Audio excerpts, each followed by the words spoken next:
Hello guys, একটা recipe নিয়ে চলে এসেছি। রেসিপিটা হচ্ছে শুক্তো। শুক্তো করার জন্য প্রথমে আমি ডাঁটা, কলা, আলু, বেগুন আর উচ্ছেটাকে কেটে রেখে দিয়েছি। শুকনো কড়াই আমি গোলমরিচ আর রাঁধুনিটাকে গুঁড়ো করে নেব। কড়াই অল্প পরিমাণ তেল দিয়ে আমি বড়িগুলো লাল লাল করে ভেজে তুলে নিলাম। তার মধ্যে আমি কেটে রাখা উচ্ছেটাকে দিয়ে আমি লবণ দিয়ে ভেজে আবারও তুলে নিলাম। ওই তেলের মধ্যে আবার একটু অল্প পরিমাণ তেল দিয়ে দিলাম। তেলটা দেওয়ার পরেই ফোড়ন দিয়ে দিলাম শুকনো লঙ্কা, তেজপাতা আর রাঁধুনি। নেড়ে চেড়ে ডাঁটা, কলা, আলু, বেগুন সবজিগুলো দিয়ে নাড়াচাড়া করে নিচ্ছি।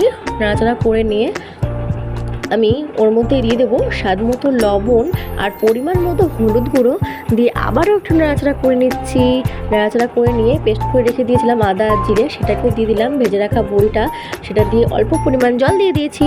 দিয়ে নাড়াচাড়া করে আমি নামানোর আগে দিয়ে দেবো গরম মশলার গুঁড়ো, রাঁধুনি আর দিয়ে দেবো অল্প পরিমাণ ঘি দিয়ে নেড়েচেড়ে একটা পাত্রে নামিয়ে নিচ্ছি। এটাই তার ফাইনাল লুকটা গাইস। তোমাদের সাথে পরের রেসিপিতে আবার দেখা হচ্ছে।